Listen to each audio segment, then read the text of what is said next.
good morning or afternoon, depending on where you are on the planet Earth. My name is Stephen Beecham, and this is the Apple Bite Extra Crunchy podcast with your host, Mr. Brian Tong. Hey, you better not forget about the name of the show, dude. I know you're like pulling a lot of levers and switches, but you cannot forget the name of the show. Didn't I say it? Like I thought I said it. You did it. You're like, it's the Apple That Bite. was in between one of the buttons I was about to I'm press. just messing with you. Anyways, everybody, welcome to the show. It is episode 94. 94. 94. It's the Apple Bite Extra Crunchy. This is our kind of complimentary piece to the Apple Bite video podcast. It's an extension of everything. New news happens, which it has with the latest iPhone leaks. So this is the show where we talk about everything, and you guys and gals can all be a part of it. The number to call, I can't even remember it. I have to look at it all the time. 1-800-616-2638. That is how you call into the show. Leave us your name, where you're from, and then just get right to it. Your questions, your comments, your thoughts. Keep it under a minute. I think we had like 10 phone calls, and we couldn't use a lot of them that are just too long. We had a lot of people just talking and just jabbering and jabbering. Which jabber is okay. It can be cathartic. But if you're also going to do a product review, we're probably not going to. Oh, we had a full-on product review. Which we appreciate. Don't get me wrong. Yeah, it was good. All right, so you guys and gals know the number. That's it. We're also streaming live on Livestream, Periscope, and YouTube while we do this, or you can listen to us as a podcast like a lot of you all are, just after the fact or on your commute, or even I think someone called us telling he was like showering while he was listening. In the shower, yeah. I don't know how I feel about that. I think that's sexy. Thank you. Whoa! All right, let's talk about sexy. It's been kind of a lull with the Apple news lately. But this week was a treasure trove. Every day it got deeper and deeper with more revelations about what we can expect from the iPhone 8. But let me just kind of set the stage up, because a lot of people know what it roughly looks like, which is confirmed by, the renders and a little icon. But let me tell you how this whole story started.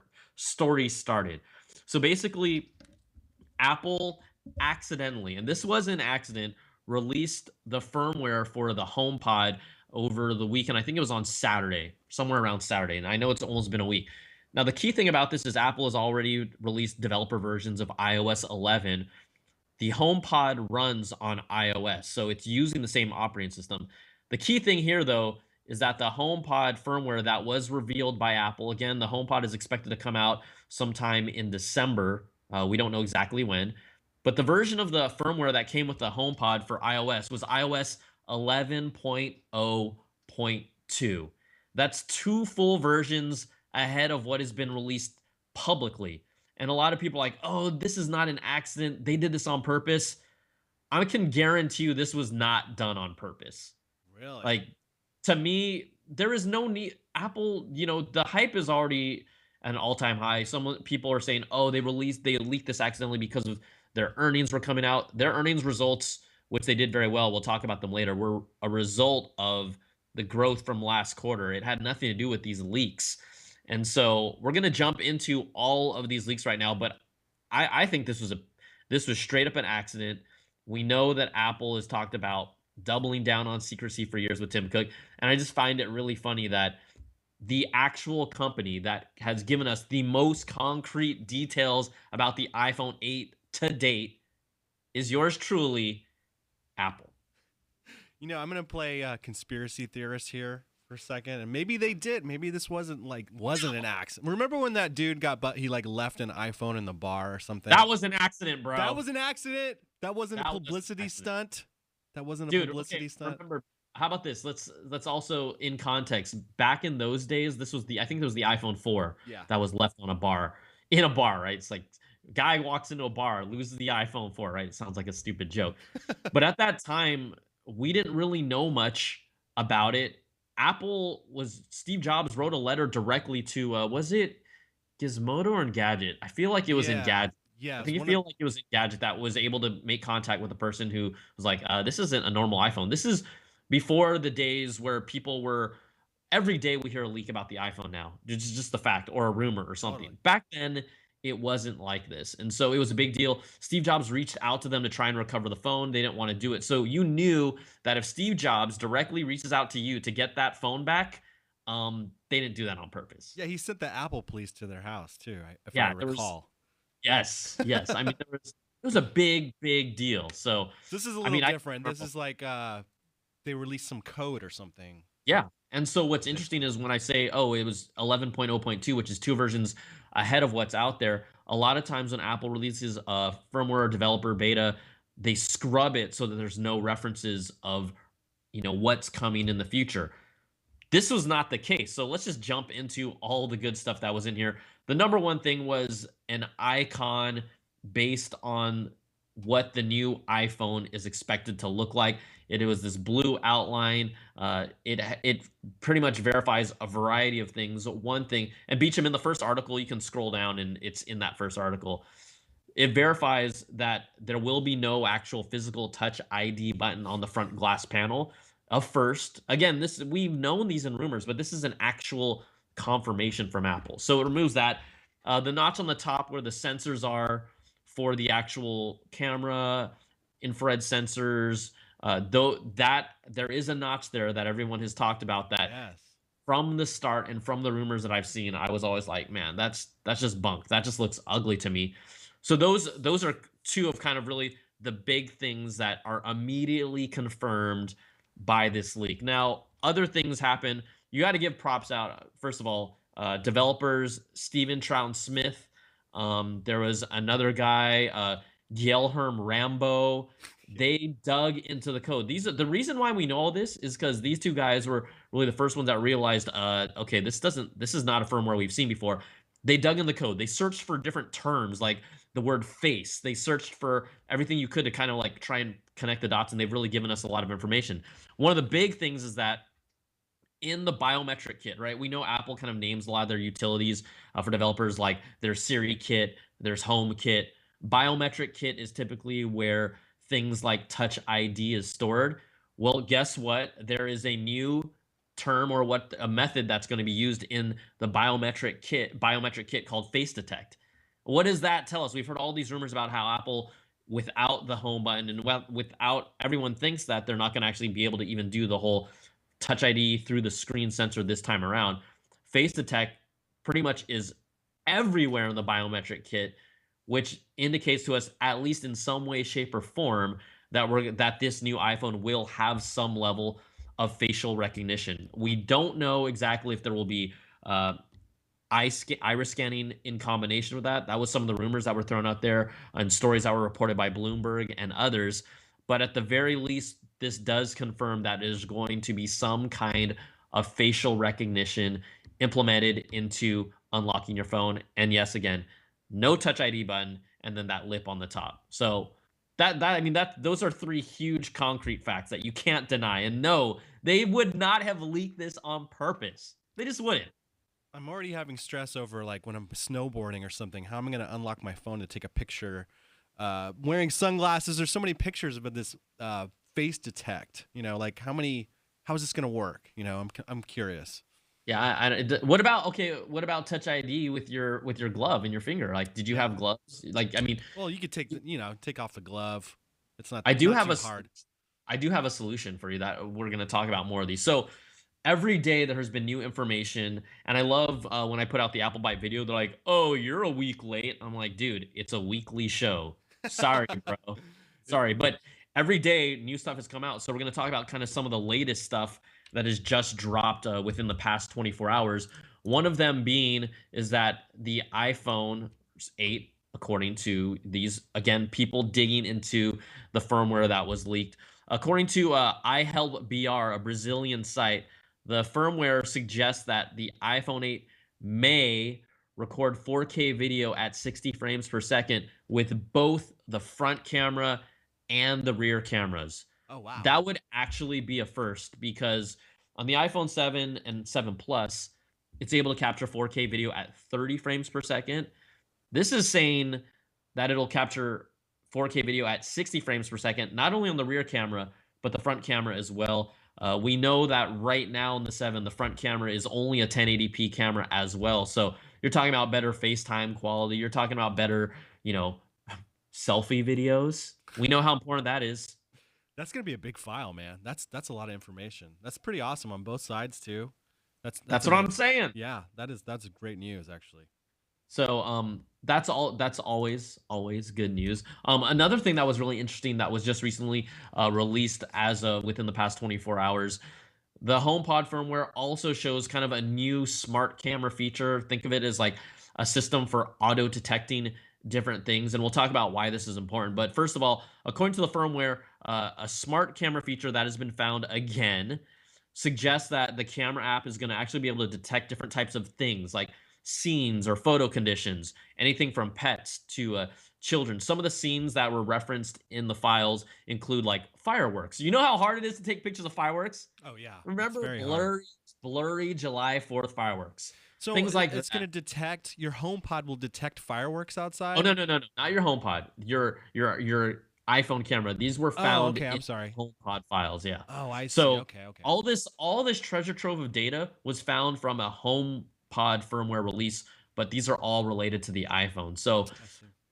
no sketchy camera in the HomePod yet, but things that it can identify that were listed include things from fireworks, foliage, pets, a bright stage, sports, sky, snow. These are things that if you remember even way back in the day on your like Canon S1000 point and shoot cameras, you'd have kind of some of these modes that were selectable on your cameras. You remember that? Yeah, yeah, yeah. Right? Totally. Different Yeah, I still scenes. have some really old school cameras that have that. Like, here's a flower. Take a picture of a flower, a mountain.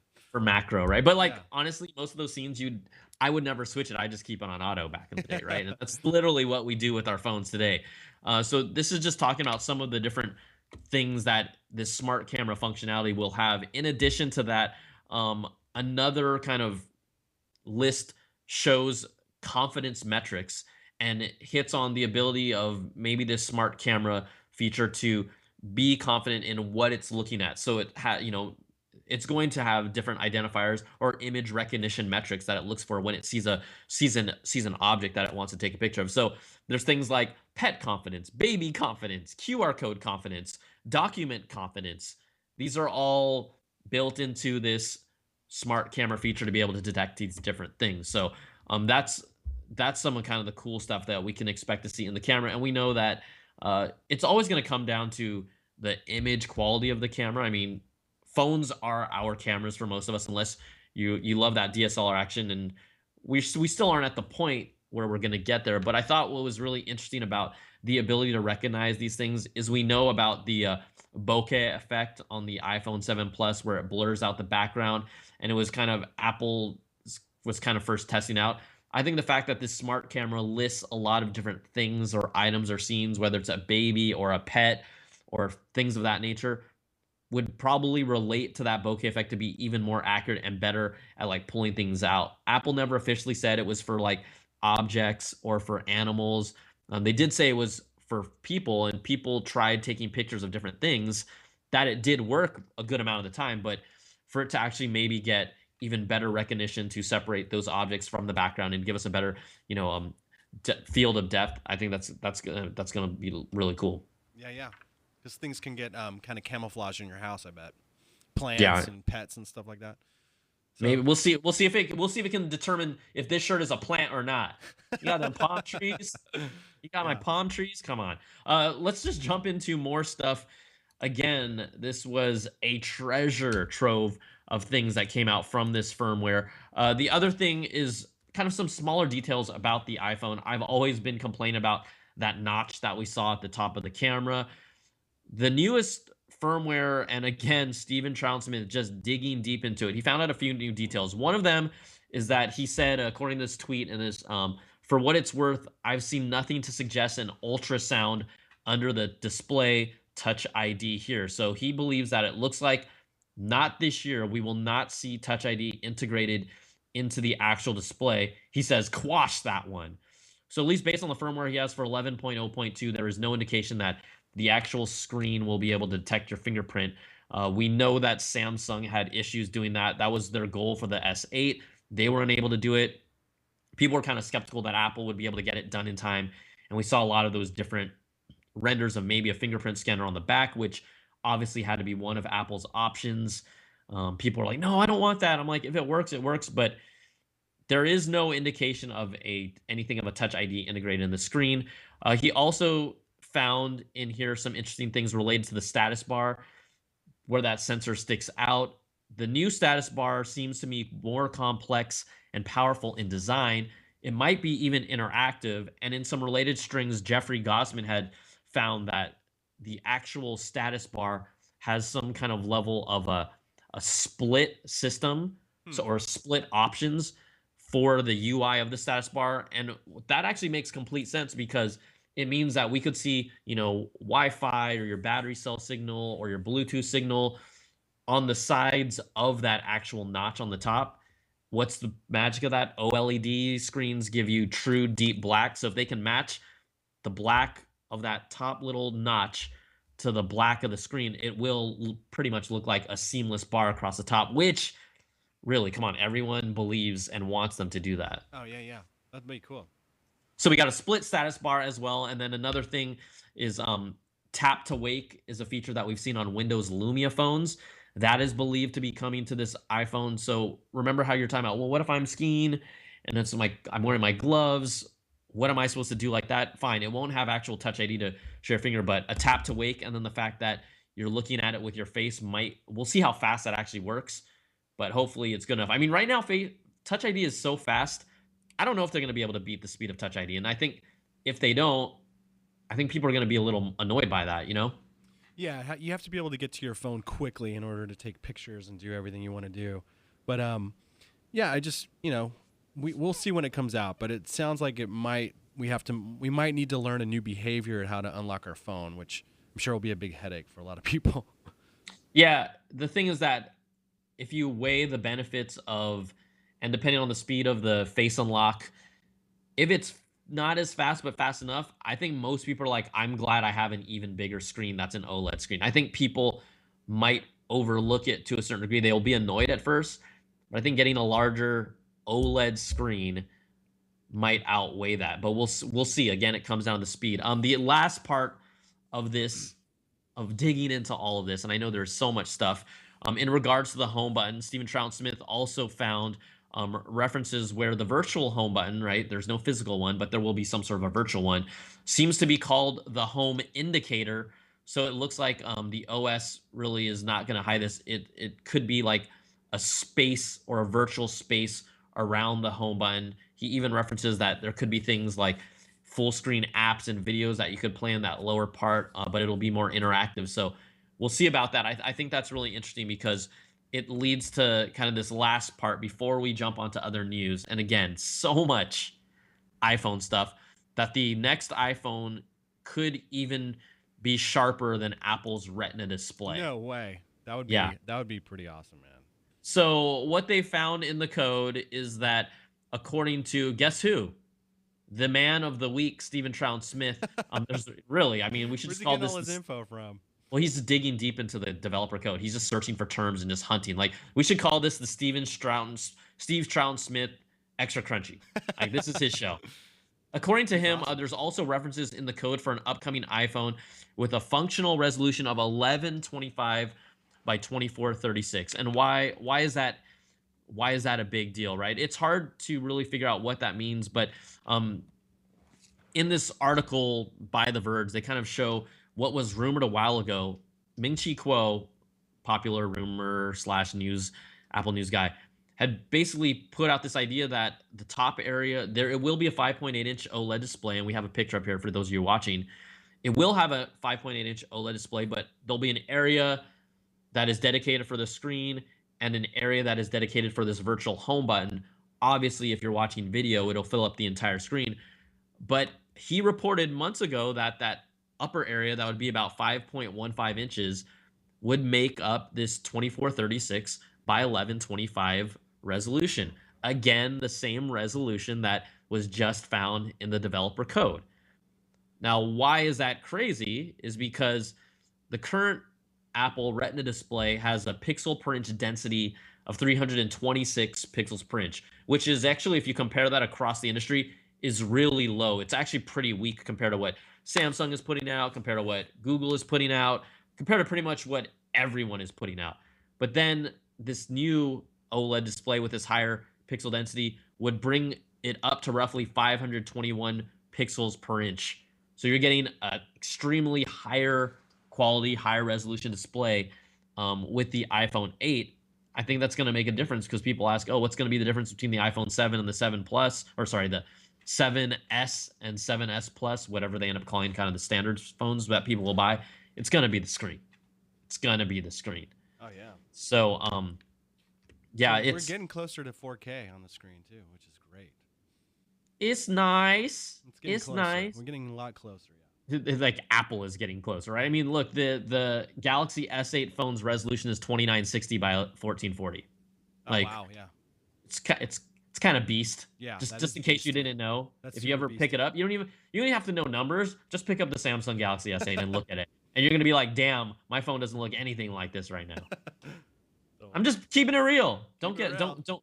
don't shoot the messenger. All right, should we take a little breather to Yeah. say a little word from our amazing sponsor? Go for it. All right, check this out. The single router Wi-Fi model just doesn't work for our increasingly high bandwidth world.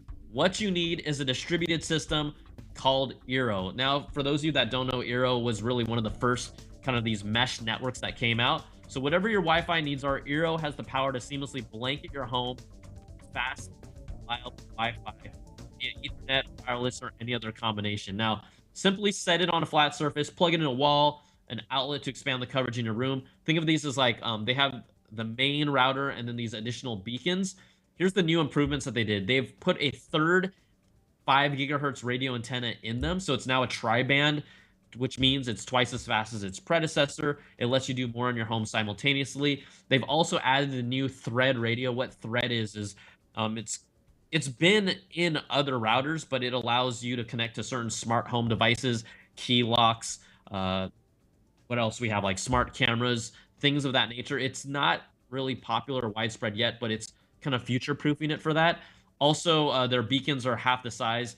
Again, it's a wireless mesh network. If you live in like a single bedroom apartment, you probably don't need this. But if you live in a house with multiple levels of floors and everyone always complains, how do I get my Wi-Fi everywhere? You got to go Eero. We know that there's other solutions, but this is their new product, and they were kind of the first company to start to get this all kick-started. So again, check it out. We have a killer deal from the Apple Byte, free overnight shipping if you visit Eero.com. You can even select overnight shipping as the option. And guess what? Just enter in the code AppleByte at checkout. That's Eero.com, spelled ERO.com. Offer code is EERO. EE. Yes. Eero. Yeah, I actually need one of these because I am one of those people that has a 2-story townhouse, and our Wi-Fi is downstairs in the living room, and up in my kids' room, if they're trying to watch iPad or something, the Wi-Fi is a little slow. So I can definitely use one of these. And I guess it's like really easy to set up too. It's like really simple. Yeah, So- it's nice. I mean, it's what we call is nice. So check it out. Eero.com. Use the code AppleByte for free overnight shipping. Okay. All right. There's still more to talk about, bro. There's a lot, man. I was looking at Still- the rundown. I was like, whoa, my mind is blown. I'm having a hard time keeping up. I'm being honest. It's all right. Don't worry. Just sleep. I mean, I'll just talk while you sleep. Just I mean, talk, that's man. I'll push buttons that's- over here.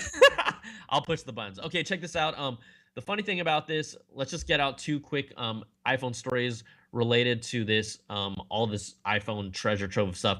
Samsung OLED production lines dedicated to iPhones are ramping up to full capacity. What does that mean right now? Well, basically, according to reports, Samsung will be ramping up their OLED production, increasing their output by 700%. Oh, it's iPhone time, baby. It's iPhone time. This is numbers reported by ET News.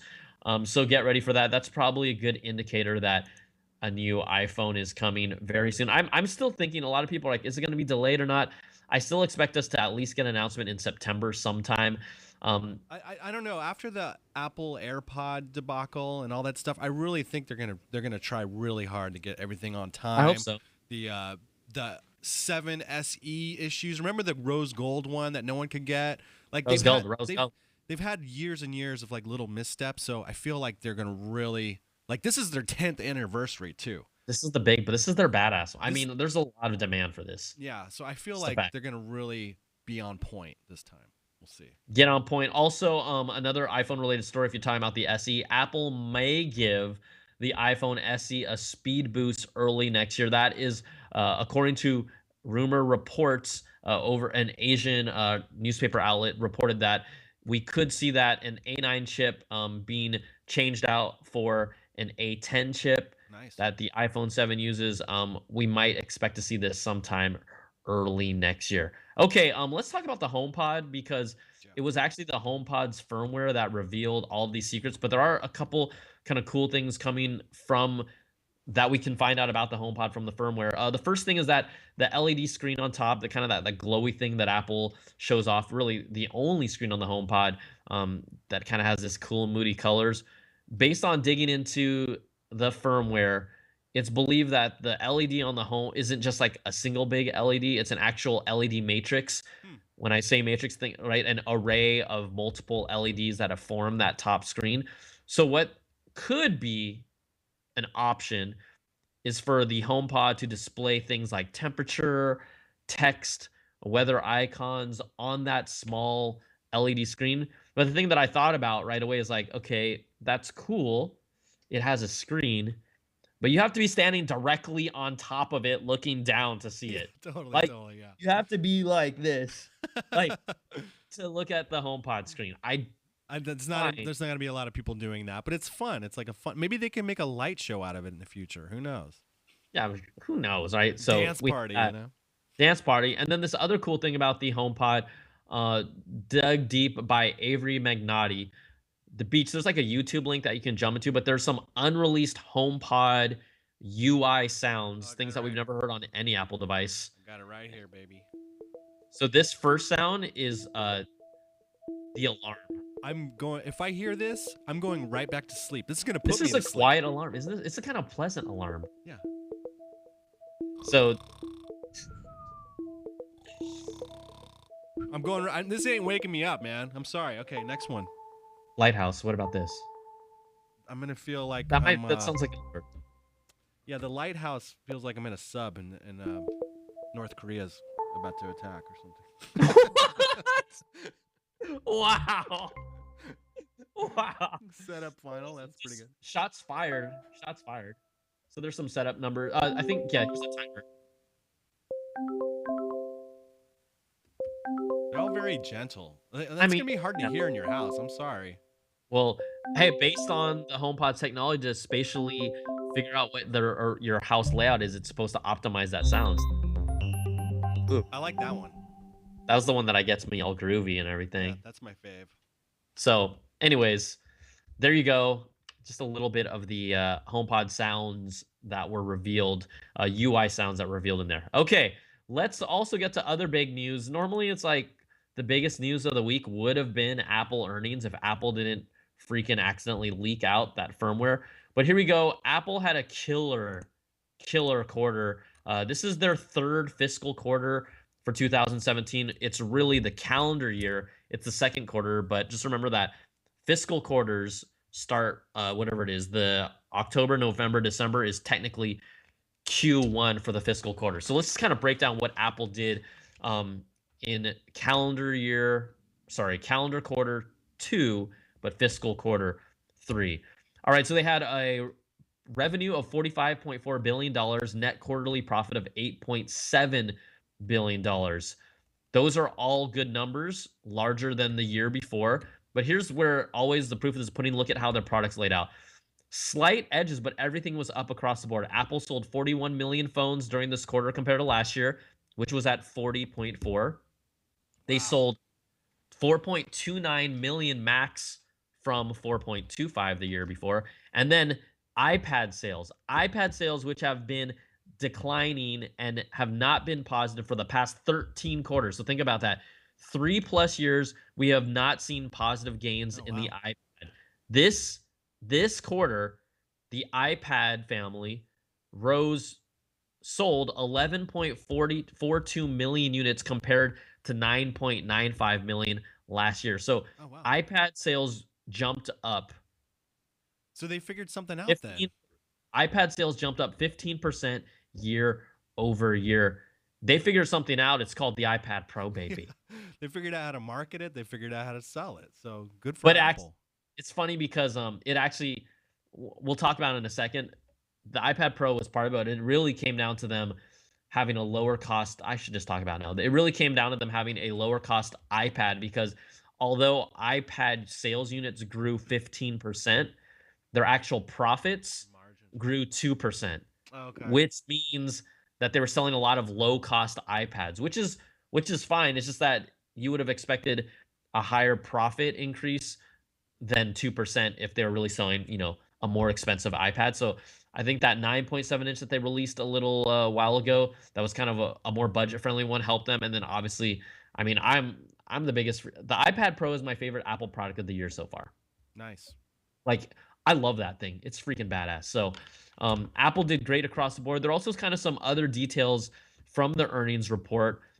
We talked already about the iPad, not entirely driven really by the iPad Pro, but more about the 9.7-inch iPad. Also, Apple Watch. Apple said that the units of the Apple Watch jumped up 50% compared to last year. Wow.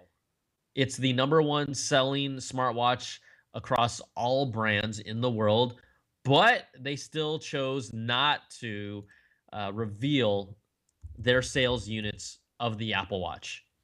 So Like, is I this? find that so curious to me. Like, Yeah. after all this time, they still refuse to tell us how many Apple Watches they've sold. And I think the number is just not that great. Now, we have some supporting data here. A recent report from Strategy Analytics revealed how many Apple Watches have been shipped. This is not sold, but shipped since launching in 2015. According to their numbers, Apple has surpassed shipping a total of 30 million Apple Watches in total. That doesn't mean that's how many they've sold, but that's how many they've shipped. So obviously there's still some on shelves. I don't it's their largest jump, they said, from at least this quarter. They shipped 2.8 million Apple Watch units versus 1.8 last year in the same quarter. So they are shipping out more. I see more and more in the wild, but I just don't know how many. I can't get a grasp on how many people actually have bought an Apple Watch yet. Maybe they're just waiting for a keynote address or something when they just say we've sold 50 million Apple Watches. Like they're just waiting for like one big square number that they can brag about. Yeah, I mean, I think it's a good point, but even just telling us that they've sold 25 million in 2 years is still pretty good. Yeah, I mean, it's 30 million shipped. That's pretty that's a amazing. lot shipped, but Yeah. again, I Imagine mean, how many were bought in stores, like in person and other ways. So that's pretty huge. other earnings numbers, Apple services that makes up like Apple Pay, Apple Music, iCloud, things like that. And yes, they do get a little percentage off of every transaction from Apple Pay. Apple services revenue for this year was $7.3 billion. Oh my Why god. is that a big deal? Apple's services division itself is now the size of a Fortune 100 company. That's crazy. They have somewhere around roughly 1.5 million subscribers, paid subscribers to Apple Music. The last time, I think that's the last time I heard actual paid subscribers. I know they have more users, but paid subscribers around 1.5 million, from what I recall, just off the top of my head. So that business side of theirs is growing. AirPods, Tim Cook addressed that. He said that they're increasing their AirPods production capacity, but still are unable to meet demand. And the wait time on the site is like 6 weeks. Oh man. Like, still. When I see people wearing them, I'm getting more and more jealous. Like I think I need a pair. Well, I'll tell you something. I'm gonna keep it real with y'all. I bought a pair for my lady. I bought a pair for Shauna. Is she wearing Like, them all the time? Like when you're home? no, not all the time, but I think as a woman, because in general, I'm not gonna make a broad statement. In general, girls have long enough hair that it can kind of cover it. Ah. It actually doesn't look that bad for them, right? Yeah, I totally. mean, you're always gonna see the D bag with them, but guess what? Who if you don't it there's again, I said they're very, very, very good. Like, I think they're a really good product. They're not like high tier great, but they're just there. They make a few tweaks like that I've talked about. They'll be a really badass product. Yeah, But they're really, really, really good. I got some like I won a contest and I got some wireless earbuds, but Yeah. they're not Apple AirPods or whatever, and they hurt my ears so much, man. And I start like pining for the the Apple earbuds because they just hurt my ears so much. And I'm like, if I just had the Apple AirPods, my everything would be solved. Here's the other thing, like as a guy who loves, who's historically bought some like the first versions of products, like I have the first iPod, I have the first G4 Cube still in my possession. I have the first Macintosh 2 SE. I have this is not bragging. I'm just talking about like why it was important for me. I have the G4 Cube. Like I have a G4 Cube at home, right? Seriously, wow. Yeah, it's one of the dopest designs ever. It was probably it was like way ahead of its time. It was too funky, it was too expensive, it was hard to service back in the day.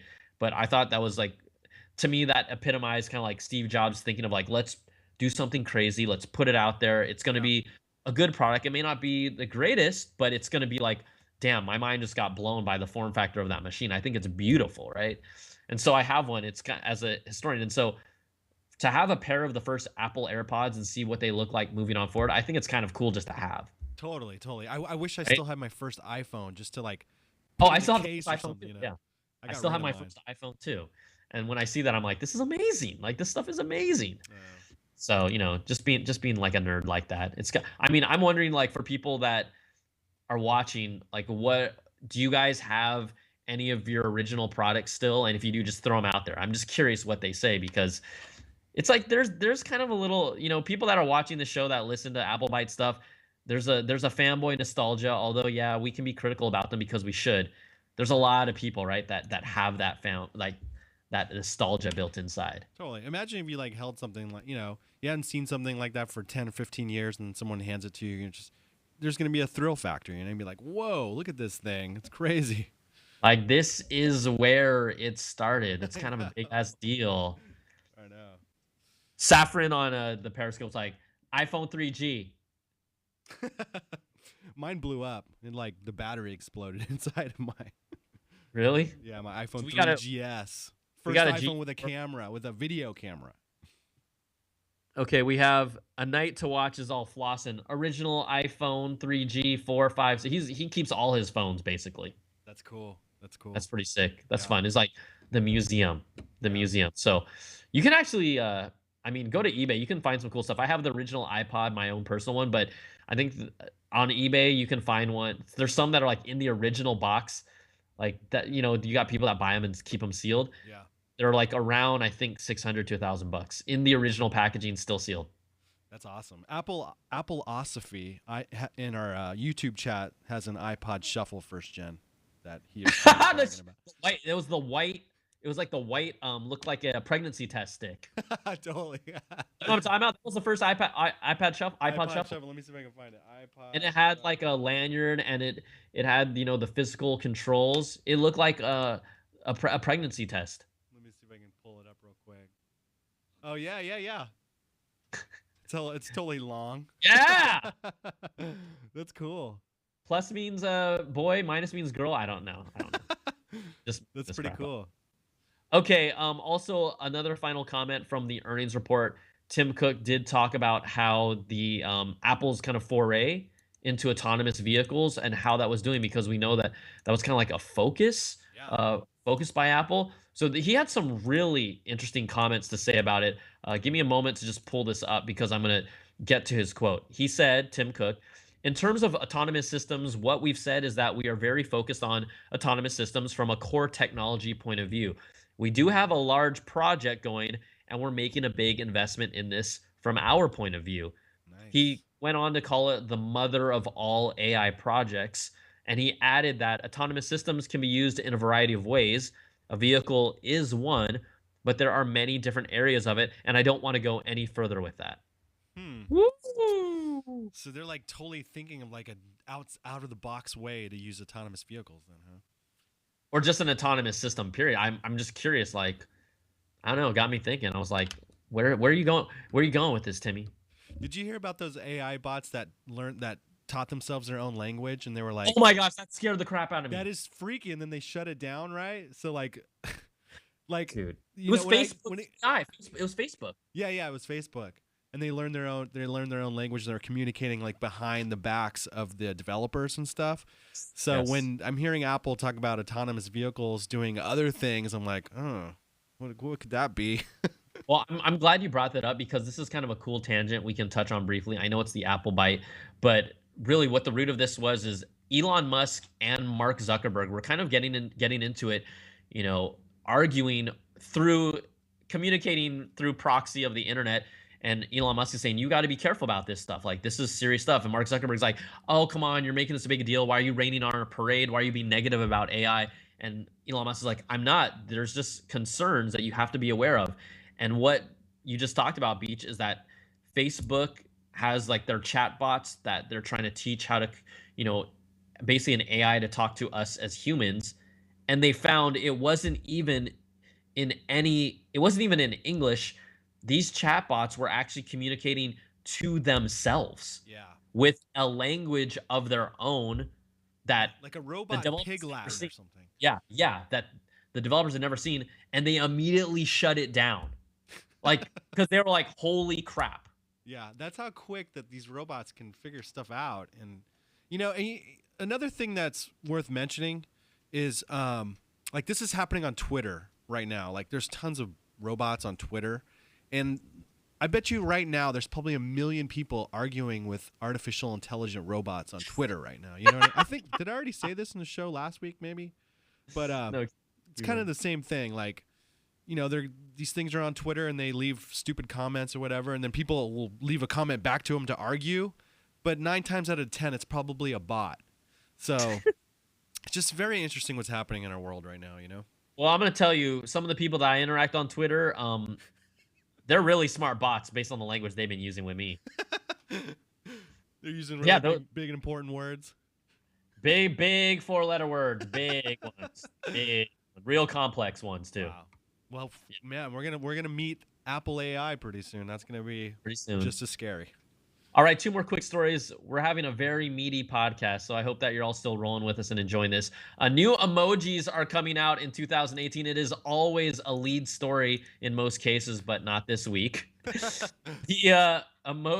the Unicode Consortium, which proposes the new emojis that will be coming out sometime in 2018, include, because we all need this, a sad face poo-poo.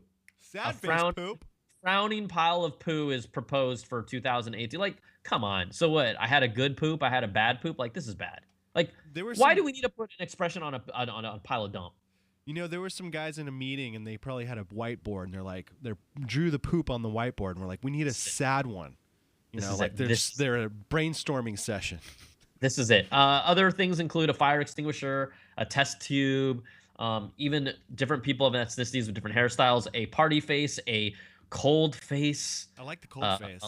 I like the love heart face. I mean, people are gonna be using that tons of times when they're trying to cupcake their boo on instant messaging and stuff like that. I do the one with the hearts in the eyes. That's the one I do. I know you totally do that. I do a lot of the eggplant, squirt, squirt. Yeah. That's one of our signature things on the show. Eggplant, squirt. Kids don't try that. It's a millennial thing. All right. And the dude with the shades. I like the dude with the shades. Oh, why are you trying to keep it cool? In what context do you use the dude with the shades? Like, I don't know, just if I'm like, getting back to someone and just being like, okay, cool. And I just put the dude with the shades. You didn't respond to my eggplant splash last night. I'm actually really disappointed. Yeah, what's up? Seriously, you should have just given me the cool face back back at you. Thinking about you, eggplant splash.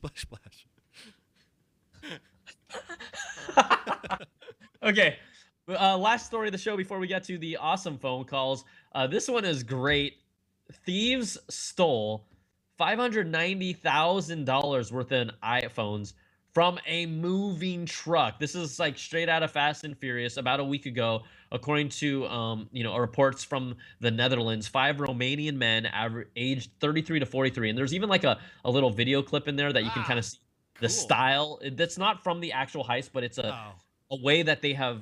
This is actually a known method of stealing from cars. So basically, they put the car behind the big van or the big truck with the goods, and they pretty much ride up to it, and the guy will climb on top of it.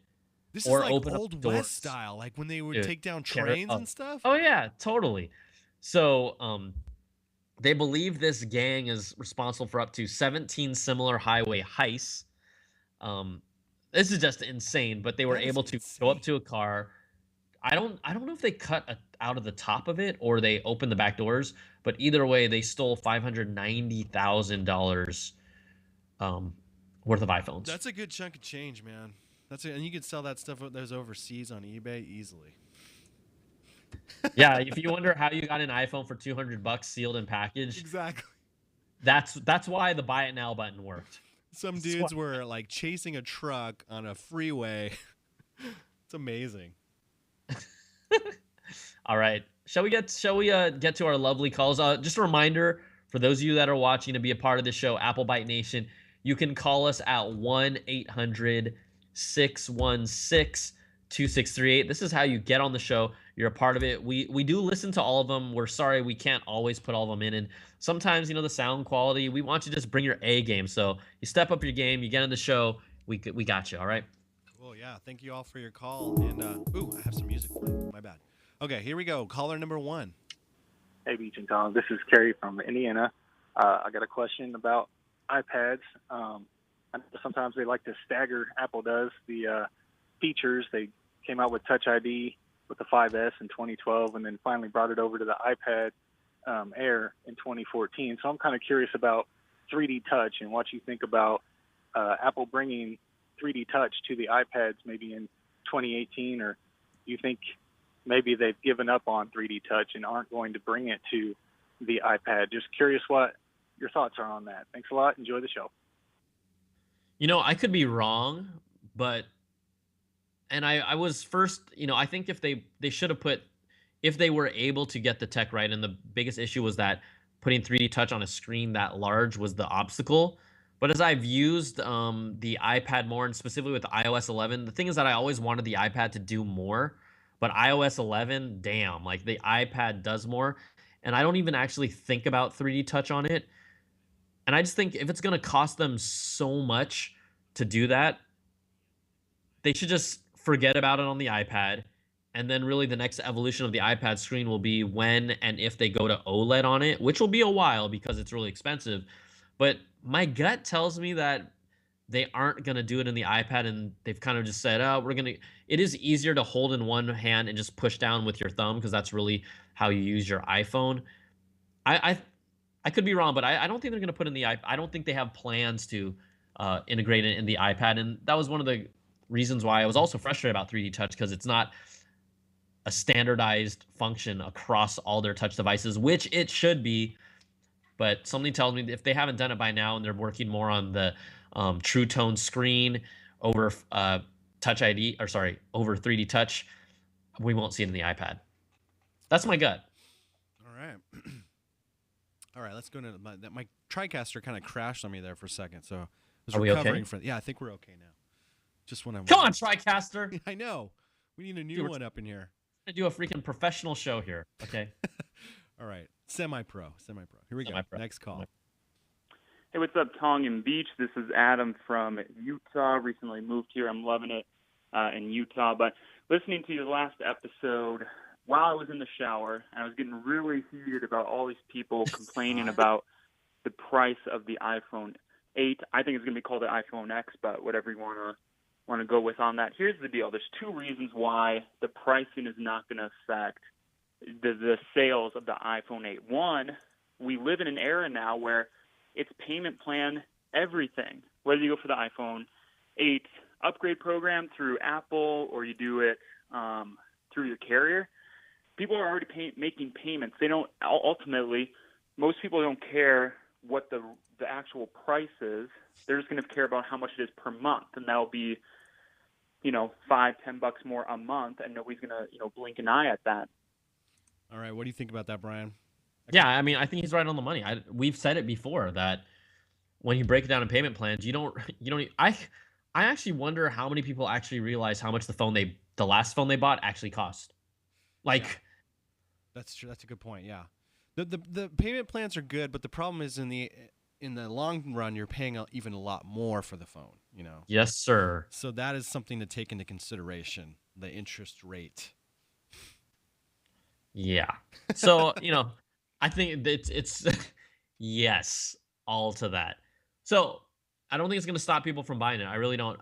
But, the 7S and 7S Plus, if that's what it's called, I think there's still going to be plenty of people that buy that. The crazy thing about the earnings is that, remember, Apple was complaining earlier in the year that all these rumors were slowing down the sales.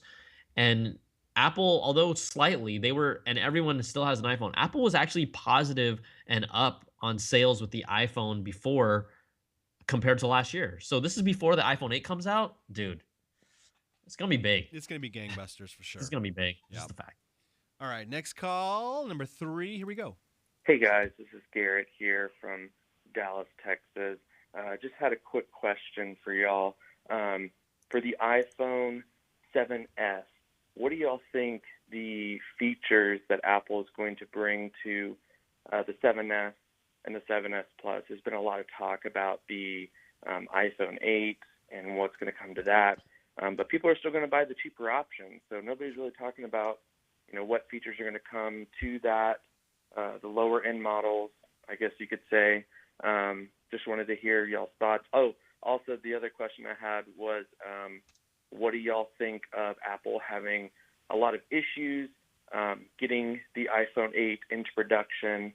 Samsung, whenever they came out with the Galaxy S8, we didn't really hear this many problems coming from them whenever they had to get the phone into production. So I just wanted to hear y'all's thoughts on that. Thanks. Love the show.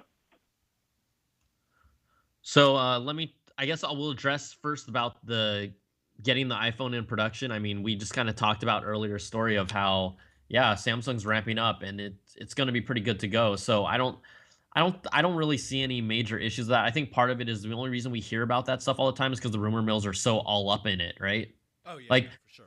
Rumor mills, they could hear one story one week, we're behind, and then the next week they'd be like, oh, we're back on track. Because that's just how production lines change. It's not like just because one thing happens doesn't mean it in many cases, when you build a product, it doesn't mean everything's going to stay delayed for that whole time. You can sometimes pick up time in other spots as well in the process. So that's the only reason why we hear a lot about that. What was the other part of the question? I forget the second half of it, actually. Hang on a second. Let's see. It was the first half. Hey guys, a lot of issues. Oh, yeah, first half. 7S. Oh, What what think iOS the 11 stuff features coming to that Apple is 7S, going to the 7 and the bring to- 7S? I think what we talked about earlier, look, I think the big difference is going to be the screen above everything else. But as time has gone on, look, we haven't even really seen many leaks or rumors about the iPhone quote unquote 7S. I think it'd be interesting if Apple just kept the 7 as is and really the 8 became the flagship. And I don't know if it serves, again, I could be wrong. Because we've talked about this in every single permutation. What if they don't make a 7S and a 7S Plus and they just keep the 7 as the second tier phone? They used to do that in the past. Yeah, I could see that happening. I mean, it's like their I 10-year could see it anniversary phone. Like they want everyone to focus on the iPhone 8. Yeah. So I mean, that's a big possibility. Yeah. I could see that happening. Again, we don't know for sure, but look, and also all the rumor guys, they're going after the 8 because that's the one that everyone wants to talk about right now. So more than anything though, it'll still have a Touch ID button and it'll have a screen that's not as good. And then we'll see about the camera. The camera will most likely stay. I'm going to guess it would stay the same as it is on the current 7 and 7S Plus because they're going to try and push everyone to get the 8 as much as possible because they're going to make the highest margins on the 8. Even someone like me who doesn't like a big screen phone is most likely going to go for the 8. Cool. All right. So got 2 calls left. Hey guys, it's Nick from Alameda. Hey, I just wanted to touch base with you and tell you guys a horror story that I had with my beta upgrade one year. Whenever we moved out to the Bay Area, I went ahead and downloaded Mac OS Sierra, I think it was, and it ended up frying my external hard drive and the software that was on my iMac. So after $1,000 later, I had to go ahead and get the hard drive looked at. And upon that, they were able to recover all my family photos and everything. But, it still cost me $1,000. So that's why I do not, and I will never update to a beta again. So thank you. Have a good day. Good advice. I would say his condition is not normal. You know what I mean? Like Yeah, because he's using older stuff, right? yeah, and just the fact that it's like a beta actually frying your hard drive. I mean, it really doesn't happen that often, but it's always kind of a lesson where, look, I'm never going to install a beta, at least if I can. Well, I should take that back. I totally went all balls to the wall with the iPad Pro beta. Yeah, that's crazy. You I put that didn't on your care. beloved iPad Pro. You know, I I was like, didn't whoa. care, and I was like, this thing is so amazing. Um, at least from an Apple product standpoint, I know I'm the first to tell you that the Surface Pro does more, but man, the iPad Pro now feels like its own thing, which is kind of like really cool. It doesn't feel like even like a an older tablet. It feels like a new thing that it can't do what others do. Although, yes, the Surface Pro does more. It's just fun to mess around with. So, okay. Anyways, to my point, whenever I'm putting a beta like a Mac OS beta, I have an extra. I have actually a hard drive that externally that I use. So Oh, that's smart. Cool. yeah. Okay, the last call. It's only 20 seconds long, and it's a good one. So thank you for calling. Here we go. Hey, my name is Jerry, and I was wanting to ask, I have an iPad Air first gen. Is it worth the upgrade to the new iPad that came out, or even the iPad Pro? Brian Tong, please help me, man. Hey, Stephen Beecham. Thanks. Jerry. Yeah. Jerry. Love it. So is it worth it to? How about this? The new, I think it's like priced at $329. The new 9.7 inch. Ooh, that's not bad. Oh no, it's really good. It's worth upgrading. You know what? I'm gonna check that before I He's got actually a send him. first gen, man. That thing's still kicking. It's still So alive. if he has the first iPad Air, that is the second gen iPad, based on okay. the family. If I recall right, that is the second gen iPad. But I'm gonna tell you, depending on what you have out, yes, depending on what you got there, it's gonna be a world of difference if you get the new 329 iPad. I was right about that. There's so many numbers in my head that the new 9.7 inch iPad is 329. But I love the iPad Pro. The 10.7 inch is the sweet spot. I don't know whether you use the pencil or not. A lot of people have told me I don't really use the pencil. I'll tell you why you might start using the pencil. I got that app Affinity Photo, and I use Photoshop all the time. And I didn't even it's not laid out exactly like Photoshop, but there's things that are very similar. I straight up edited a photo from my Hawaii trip where I plopped myself. My family took a picture in front of this shave ice place in Oahu. It's called Wyola's. You all better get your butt out there. And we didn't have anyone to take the picture. So I took a picture of it, and then I had my family members move, and then I put myself, because I wanted at least the same lighting, the same general framing, I put myself where I'd want to be in the picture. And I didn't bring my laptop with me at all, which would be a lot easier, but I did it straight up with Affinity Photo using the Apple Pencil and just kind of dinking around. And then it was like, I was like, damn. And when I sent it, people didn't know I wasn't in the original photo. I got to see Like, this photo, man. That sounds amazing. And so I just did it through Affinity Photo for the very first time. It was, it's not as tight as I'd like it to be, but for most people, they would have never blinked an eye, and they didn't. And I was like, damn, that was Affinity cool. Photo's the new Photoshop that they announced at the last keynote, right? Correct. So Affinity Photo is not from Adobe. It's a separate product, a company that made their own photo editor that have everything from, editing layers, opacity, masks, everything you can think of that Photoshop does. It does it for this. And I was like, damn, that was so sick. I was so happy about it. Whoa, sorry. So I'm just saying, there's another video. There's video editing apps that are out there. The more I've dedicated, I said in the next month, I'm going to sit down, do all the tutorials, and really learn how to use this on my iPad, because then I feel like I'll really be getting value out of it, like real value out of it. It looks super cool, man. It does look really cool. So I would say, you know what? Anyone who has a first or second gen iPad and is looking to get one, go iPad Pro. Get the 10.7 inch. You'll love the True Tone display. You'll love the 120 hertz rate. If you want to use the pencil, you can, but it's a beast. It feels so fluid. Like when I play on the iPad and I see how fluid the screen moves and stuff, it's like, man, my desktop doesn't even do this. That's rad. So it's just called first world spoilage. First Not world even spoilage. Not even problems, just straight up spoiled. Just stupid stuff like that. But we are blessed to have all these crazy things around us. So yeah, I think we're good. I'm good for the day, Beach. I think so, man. I think we are done.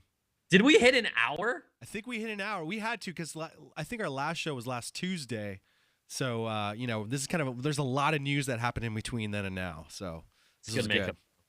All right, everybody. Thanks again so much for being a part of the show. Again, you can always call us at 1-800-616-2638. Do you have any parting words for everyone, Beach? No, everyone have a great weekend, and thank you for watching, and we'll see you next Thursday or Friday whenever we can get to the show. All right, take care, everyone. Be safe. Peace.